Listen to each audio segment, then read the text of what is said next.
At narito naman ang mainit na balita mula sa mundo ng politika. Isang malaking balita ang pumuko sa buong bansa matapos ang isang controversial na kaganapan na nagdulot ng pag-uusap at mga espekulasyon. Si President Kutning ng Norte Jr. ay hinuli na at ang isang hindi inaasang pag-amin mula kay Senadora Amy Marcos ay nagbigay linaw sa mga nangyaring insidente.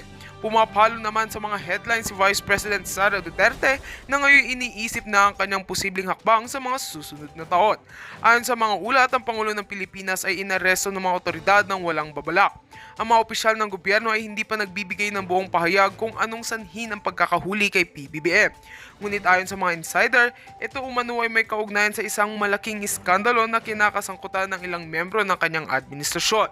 Patuloy ang investigasyon at nagsasagawa ng mga pag-iinspeksyon ng mga otoridad upang matukoy ang tunay na dahilan sa pagkakahuli sa Pangulo. Samantala, nagbigay ng pahayag si Senadora Amy Marcos. Ayon kay Amy, bagamat isang shock at hindi inaasahang pangyayari ang pagkakahuli sa kanyang kapatid, inamin niyang may mga pagkakamali na rin ang Pangulo sa mga desisyon ng kanyang ginawa sa mga nakalipas na mga buwan. Lahat tayo ay nagkakamali, wala namang perpekto, ani ni Amy. At idinagdag pa niyang handa silang magtulungan upang mapanumbalik ang kaayusan at pagtitiwala ng publiko sa kanilang pamilya at administrasyon. Sa kabila ng mga kontrobersiya, ang mga mata ng bansa ay nakatutok kay Vice President Sara Duterte. Maraming espekulasyon ang lumabas ukol sa posibilidad ng kanyang pagpapasya na magtakda ng bagong direksyon para sa bansa. Ayon sa mga analyst, ang kanyang malakas na presensya sa politika at ang kanyang pagiging leader ay maaaring magdala ng malaking pagbabago sa administrasyon. Ako ay handa sa anumang hamon, pahayag ni VP Sara. Habang inaasahan ng marami na siyang susunod na tatayo bilang Pangulo kung magpapatuloy ang mga kaganapang ito. Ang mga kaganapang ito ay patuloy na minamanmanan ng buong bansa, tiyak na ang mga susunod na mga araw ay magdadala pa ng mas maraming impormasyon at reaksyon mula sa mga eksperto at mamamayan. Ano kaya ang mangyayari sa hinaharap? Pwede bang magbago ang landas ng Pilipinas? At heto nga mga balita ang ating pagkakatutukan at kung bago ka pa lamang sa aking channel ay huwag kakalimutang mag-like, share and subscribe para updated ka sa aming mga bagong balita dito sa Tatak Pinas.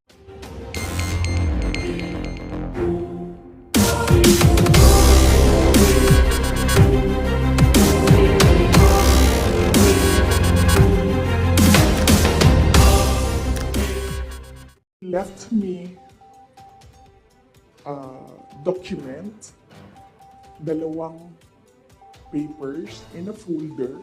Unfortunately, naiwan ko sa bahay namin ngayon. Dala ko siya dito sa Manila para ipakita sa inyo, pero naiwan ko siya sa bahay. Ang nakalagay doon, so maybe the next time na magkita-kita tayo lahat, dalhin ko siya. You can read, but you cannot take photos, cannot take videos of the document. Nakalagay doon, in gist lang. Sa left side, nagsasabi siya doon, hindi si PRD. Hindi si PRD ang sumulat nun, ibang tao. Nagsasabi yung tao doon, Sara should not run for any position. Dapat si Bongo ang tumakbong VP. Yun yung nakalagay sa left side na document. Nakalagay sa right side na document, Sara should not run for any position. She should endorse Bongo Rudy Duterte for President and Vice President. So yun yung proof ko. Yun yung dala-dala ni PRD na document nung very last meeting namin. Dala niya yung document na yon. So yun yung proof ko na hindi talaga nagsabi si President Duterte na tumakbo ako for president. And even if nagsabi siya, hindi din lang talaga ako tatakbo for president. Maaga ako nagsabi sa inyong lahat. Sabi ko, I don't know kung may mga media pa at the time na nandito ngayon. Sinabi ko, huwag nyo na muna akong tanungin about the presidency para hindi pa ulit-ulit yung tanong. Antayin nyo na lang January 2021. Pagdating ng January 2021, paalam ko sa inyo ang decision ko kung tatakbo akong president o hindi. And true enough, January 2021, maaga ako nagsabi sa lahat, sa taong bayan, na hindi ako tatakbong president. Unfortunately, hindi naniwala lahat. Kasi sinasabi ninyo, yan yung track ni President Duterte. Hindi ako tatakbong president, hindi ako tatakbong president. And then, nag-substitute siya. But, yes, anak ako ni PRD, and yes, meron kayong nakikita sa akin na nakikita ninyo sa kanya. But I am a different person. Yung mga anak ninyo, hindi yan clones ninyo. Meron yan silang sariling pag-iisip, meron yan silang sariling kapasidad, meron yan silang sariling damdamin. Yun yung unfortunate part noong announcement ko noong January 2021 na hindi ako tatakbong president. Walang naniwala kasi sinabi nila gagawin lang niya kung ano yung ginawa ng tatay niya. Hindi. Desisyon ko yun na hindi talaga ako tatakbong president.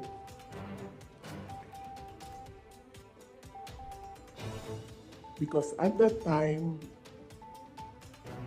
ang gusto ko at pangarap ng lahat siguro na mayors, maka 3 consecutive terms ka as mayor.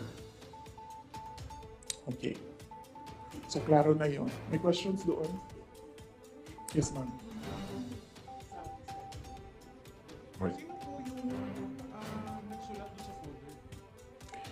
Unsigned siya, walang pangalan, and I think sinadya nila na wag lagyan ng pangalan yung dalawang letters kasi it was really a Sara bashing document. It did not say anything nice about me. So, I think sinadya nila na hindi sabihin sa akin kung sino yung sumulat ng dalawang documents. How did you feel po when you seen those documents? Wala naman akong problema sa sarili ko. Alam ko kung anong kakayahan ko, alam ko kung anong kapasidad ko, alam ko kung ano yung kaya kong gawin. So kung ano man yung sabihin nila nung dalawang tao na yon, hindi siya makaka-apekto sa akin. Merong, yes, yun. Sige. Good morning, Michael Freitas. Why are you telling all these details to us now? What's the context? Ang context nito is the sit-down that I promised everyone.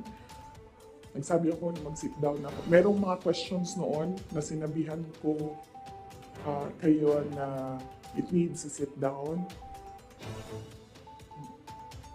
Pinot off ko yung sit down na yon kasi sabi ko nga I don't like talking about my life.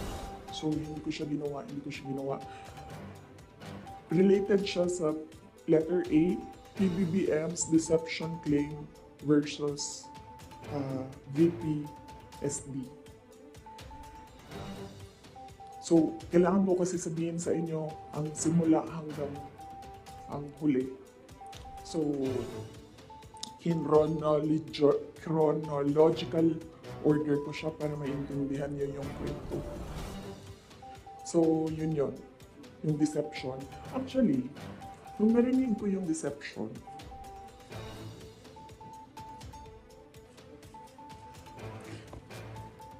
naisip ko pa, hindi ko na siya sasagutin.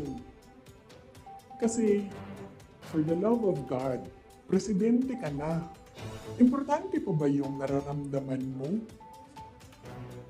Di ba kapag presidente ka, hindi na importante yung pagod mo, yung luha mo, yung fatigue mo, yung stress mo. Hindi na siya importante. Because when you are president, importante dyan yung nararamdaman ng taong bayan. Yung bansa. Yun yung naisip ko when I heard it na parang talagang may panahon ka mag-isip about deception ng isang babae dyan. Ang dami mong oras. Hindi ba dapat iniisip mo na yung mga taong gutom? Yung presyo ng gasolina? Yung darating na Christmas, kung sino yung maka-afford ng spaghetti, ng mango float, ng mga importante sa Noche Buena, ng mga bahay-bahay. Di ba yun? So may panahon ka talaga na mag-isip na, oh, this girl. So, inisip ko, hindi ko nasasagutin. Sandali lang ha, hindi ako nagko-cocaine, pero sobrang lamig niya na yung sapon ceremony of tissue.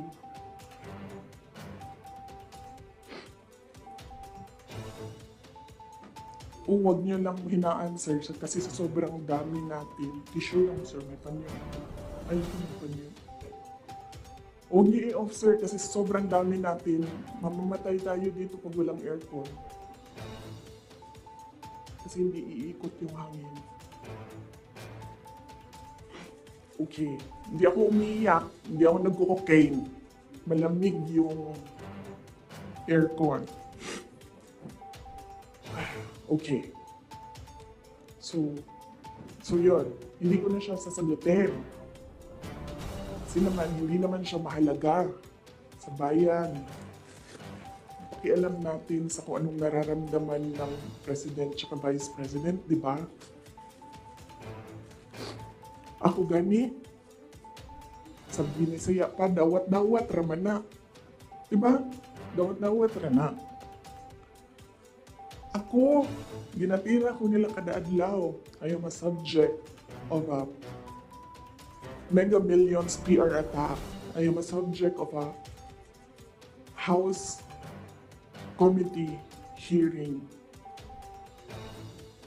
Pero hindi na importante yung nararamdaman ko dyan. Ang mahalaga, matuloy namin sa Office of the Vice President kung ano yung sinabi namin na gagawin namin. Diba? So, I don't understand why we're talking about feelings. So, hindi ko na siya sasagutin. And then, sabi ng mga tiga Davao, nandun ako sa Davao nung lumabas yung deception na yan. And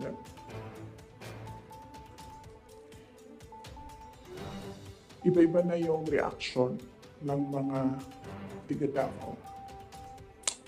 And lahat, hindi maganda yung reaction.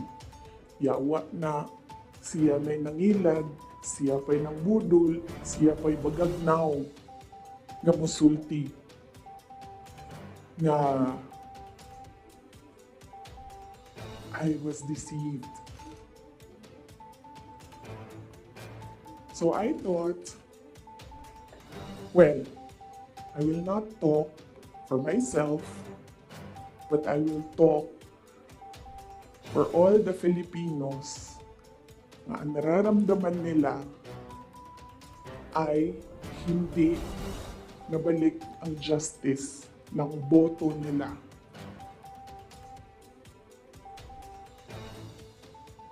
So yan yung context. Mahaba ng context. Okay? So nasaan ako? 2021 January. 2021 October filing. Kita ninyo ako nag-file ng mayor.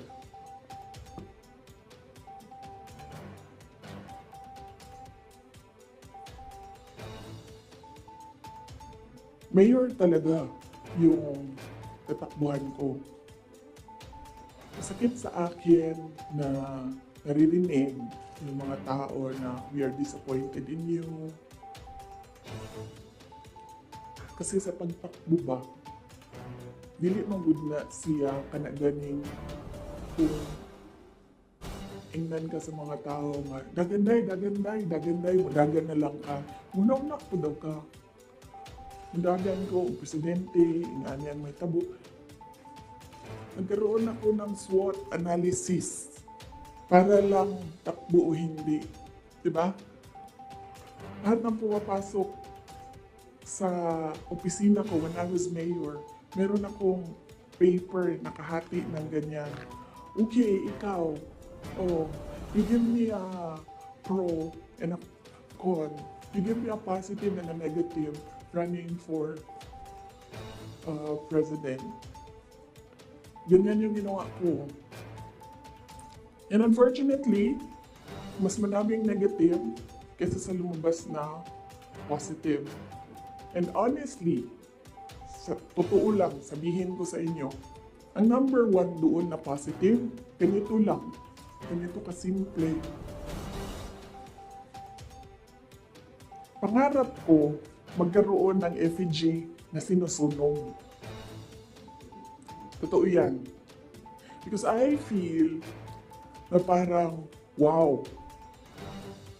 Sino ba sa inyo, sino ba sa atin ang ginagawa ng effigy? Diba? Sino ba sa atin ang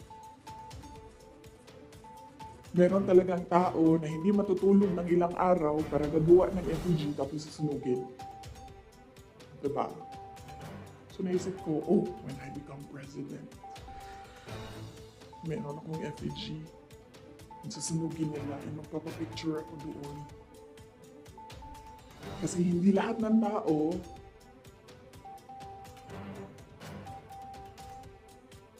merong ganon sa buhay nila.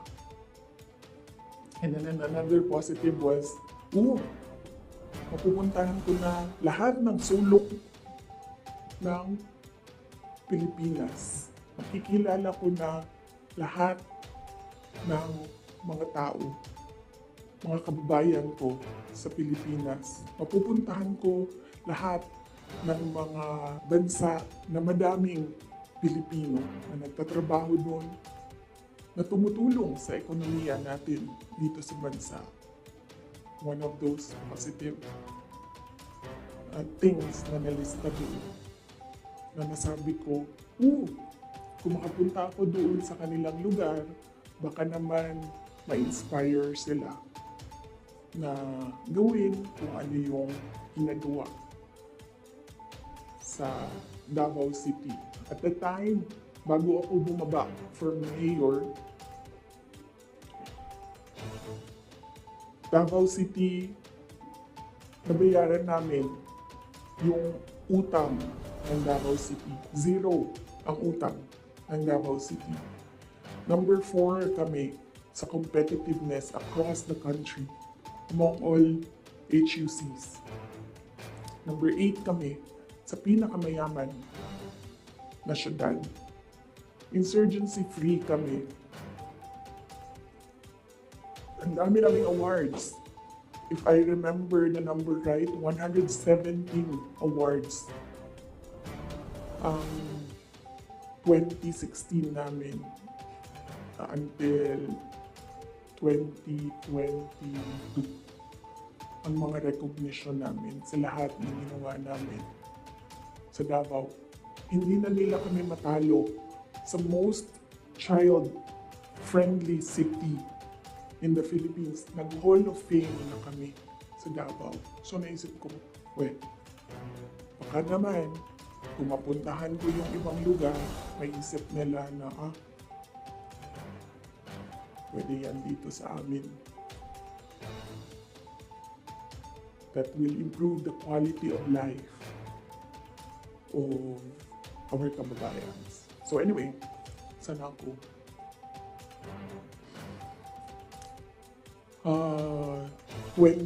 October, nag-file ako.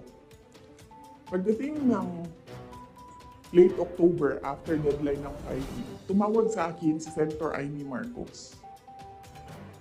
Sabi niya sa akin, pwede ka ba tumakbong Vice President? Sabi ko sa kanya, alam mo, hindi ko pa narinig, ever, na sinabi sa akin na tumakbo akong Vice President. sabi ko, bakit mo ako nire-request ngayon na tumakbo ang Vice President? And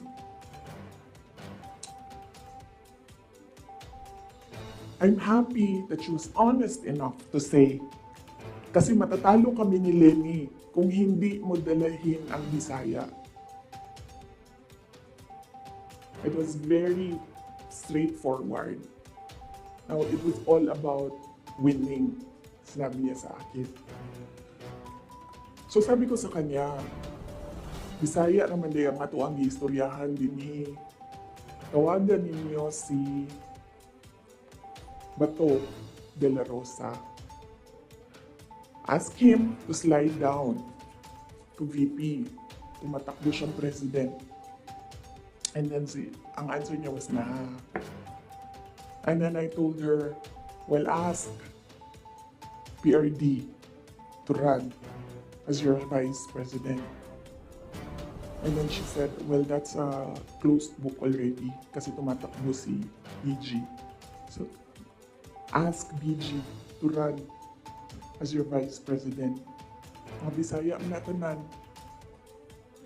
And then she said na, I don't think kayanin na manalo kami kay Lenny. And then I said, ask Manny Pacquiao to slide down. He's already running for president. And she said, we already did. And Manny Pacquiao told us that God asked me to run for president. So how can you argue with God? Totoo yan. I don't think she will deny that. Very straightforward naman si Senator Amy Marcos. Mainit na siya ngayon.